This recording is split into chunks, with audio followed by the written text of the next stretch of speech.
2장 27절 28절. 하나님의 사람이 엘리에게 와서 그에게 이르되 여호와의 말씀에 너희 조상의 집이 애굽에서 바로의 집에 속하였을 때 내가 그들에게 나타나지 아니하였느냐. 이스라엘 모든 지파 중에서 내가 그를 택하여 내 제사장으로 삼아 그가 내 제단에 올라 분향하며 내 앞에서 에봇을 입지 아니하였느냐. 이스라엘 조상이 드리는 모든 것들을 내가 내 조상의 집에 주지 아니하였느냐. 아멘. 사무엘상 2장을 다시 읽었습니다. 지금 대제사장이었던 엘리에게 하나님께서 선지자를 보내서 책망을 하시는 내용입니다. 엘리 대제사장은 그 조상들로부터 물려받은 대제사장 가문의 그 당연직 대제사장으로 활동을 했었습니다. 하나님의 말씀을 직접 듣는 사람이 아니었다 라는 것이 좀 안타까운 부분이고, 모세는 하나님과 대면했죠. 그리고 또 하나님께서는 그 위대한 사사들에게 직접 나타나시거나 천사를 보내셔서 말씀을 하셨습니다. 그러나 지금 엘리 대제사장 같은 경우는 배워서 태어나 보니까 대제사장 가문이었고 배워서 대제사장 일을 해나가는 그런 사람이었습니다. 그래서 하나님의 말씀도 하나님의 보내신 사람이 와서 그 하나님의 말씀을 전해 주었기 때문에 들을 수가 있는 것이었습니다. 또 엘리의 아들들은 역시 대제사장 가문에 태어나서 아버지가 대제사장 일을 하는 것을 지켜보면서 자랍니다. 그리고 당연직으로 제사장의 이 직분을 했을 때 이들은 삶의 어떤 지루함을 느꼈을 수도 있습니다. 때로는 목사도 배워서 목사가 되고 또 교회에서 하라는 대로 하고 교인들이 좋아하는 것만 하고 또 평소에는 다르지만 목사로서의 어떤 직분을 수행할 때 어떤 그 목소리라든가 말이라든가 이런 것을 배워서 다 하게 되는 경우가 있습니다. 그러면은 결국은 하나님을 직접 체험하고 하나님의 음성을 듣고 하는 것이 아니라 결국은 신학대학 나와가지고 배워가지고 목회 일을 하는 건데, 그렇게 되면은 결국은 월급쟁이 목사, 월급 받기 위해서 목사의 그 어떤 그 하나님의 어떤 그 직분의 흉내를 내는 그런 그 사람이 될 수가 있습니다. 흉내를 낸다고 해서 다 진짜가 아니잖아요. 저기 연예인들도 흉내를 낼 뿐이지 진짜가 아니잖아요. 마찬가지로 엘리나 엘리의 자녀들은 대대로 배워가지고 목회자 일을 했기 때문에, 제사장 일을 했기 때문에 자신들의 삶에 지루함을 느꼈을 것입니다. 그래서 이제 나쁜 일을 하기 시작하는데 사람들이 제물을 가지고 오면은 그냥 기다렸다가 사실은 가장 좋은 고기를 제사장에게 돌리게 되어 있는데 결국은 자기들이 먹게 돼 있을 고기를 기다렸다가 하는 것이 너무 지루하고, 그래서 미리 종들을 보내서 갈고리로 맛있는 고기를 뺏어 가져오는 겁니다. 그게 남의 것을 탈취하고 도둑질하고 하는 것이 재미는 있어요. 예.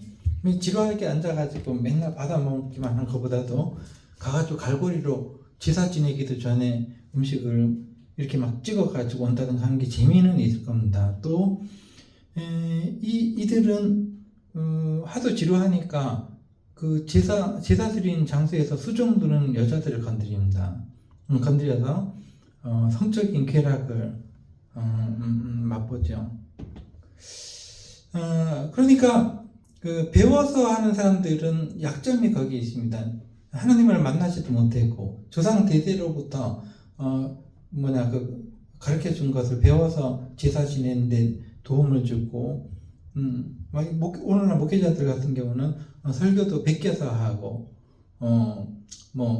이렇게 신학교에서 배운 대로 하고 그렇게 해가지고 겨우겨우 자기 명맥을 유지하고 그렇게 목회를 하는 경우가 많이 있다. 모난돌이 정만다고 자기가 하나님의 말씀을 들었느니 해가지고 하면 그 사람들이 미워하죠. 아니 우리가 월급 주는데 그딴 얘기를 하느냐, 시키는 대로만 말해라, 이런 식으로 돼버리거든요.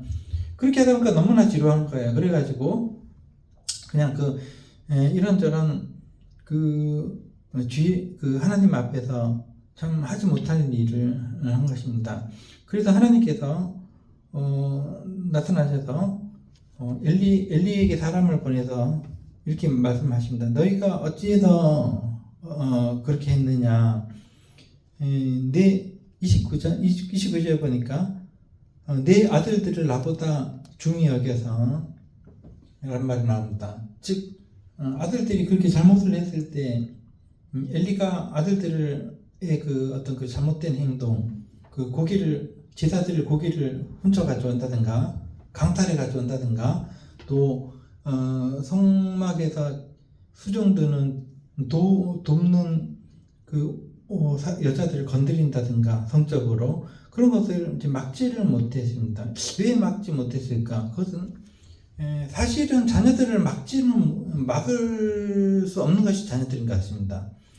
우리도 아들, 딸이 있지만은 엘리가 제 아무리 자기 아들이고 아들들이라고 해도 이것을 제대로 좌지우지하지 못한 거예요. 하나의 독립된 인격들이니까. 그러면 나중에 유명한 선지자가 된 사무엘은 그럼 자식 교육에 성공했느냐? 그것도 아니에요.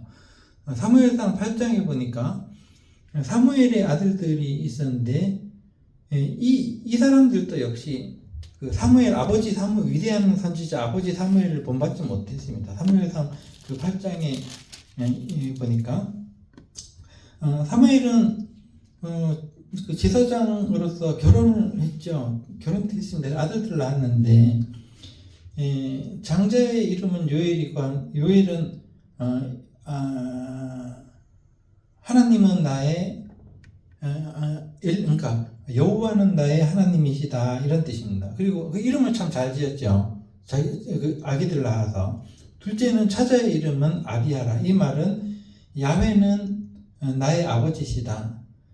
굉장히 좋은 이름들인데 그들이 아버지 사무엘의 뒤를 이어서 큰 한 자리를 차지했는데 그 아들들도 하나님을 못 뺐어요. 오직 여기 나오는 사람들 중에 하나님을 직접 대면한 어떤 통한 사람은 사무엘뿐이 없습니다. 그 아들들도 아버지와 같지 않았습니다. 그러니까 아들들이 아버지를 본받지 못했습니다. 안 한 것이 아니라 못한 거예요. 왜냐하면 하나님을 뵌 적이 없기 때문에. 그래서 그들이 사사가 돼가지고 아버지의 직분을 물려받아가지고 뇌물을 받고 판결을 굽게 했다 이렇게 기록이 되어 있습니다. 다시 말해서 아주 나쁜 일을 했다는 것이죠. 그러니까 엘리나 사무엘이나 자식 교육에는 성공하지 못했습니다. 우리가 자식들을 이렇게 키워도 우리가 아무리 신앙 교육을 잘 시키고 하려고 해도 자식들이 받아들일 만한 그런 사람들이 아니면은 다른 거예요. 아버지, 아들 달라요. 그러니까 지금 사무엘도 실패했거니와 지금 나오는 엘리도 실패를 했다라는 것이죠. 이것이 어떻게 보면 비애고 그렇습니다. 그래서 하나님께서는 이 엘리의 가문에 경고를 하십니다. 앞으로 너희들은 노인이 없을 것이다. 집에 노인이 없을 줄 알아라. 이렇게 하는 내용이 좀 나오는데 한번 하나하나 읽어보겠습니다. 30절에 보니까 그러므로 이스라엘의 하나님 나 여호와가 말하노라. 내가 전에 내 집과 내 조상의 집이 내 앞에 영원히 행하리라 하였으나 이제는 나 여호와가 말하노니 결단코 그렇게 하지 아니하리라. 나를 존중히 여긴 자를 내가 존중히 여기고 나를 멸시하는 자를 내가 경멸하리라. 보라, 내가 내 팔과 내 조상의 집의 팔을 끊어서, 여기서 팔이라는 것은 그 능력을 말합니다. 능력을 끊어버리겠다는 것이죠. 내 집에 노인이 하나도 없게 하는 날이 이를지라. 옛날이나 지금이나 노인이 있다는 것은 지혜를 의미합니다. 삶의 지혜. 살아가면서 노인들은 많은 지혜를 얻게 됩니다. 그 지혜를 자녀들에게 나눠줄 수 있습니다. 그래서 노인이 있으면은 집은 든든한 것입니다. 사회도 든든하고, 노인들은 이제 그만 집에서 쉬십시오, 이거는 잘못된 말이죠. 어른들의 어떤 그 조언, 어른들의 말을 경청을 하는 사회가 건강한 사회죠. 그러나 하나님께서는 그 노인을 끊어버리시겠다라고 이렇게 그 경고를 하십니다. 32절에 보니까 이스라엘에게 모든 복을 내리는 중에 너는 내 처소의 환난을 볼 것이요. 즉 지금 엘리와 엘리의 아들들이 밥벌이로 하고 있는 제사장 일은 성막, 내 처소라는 것은 하나님의 제사 드리는 장소를 의미합니다. 근데 그것이 좋지 않게 될 것이라는 어떤 그 하나님의 그 말씀이셨고, 내 집에 영원토록 노인이 없을 것이며, 32절에 그렇게 나오죠.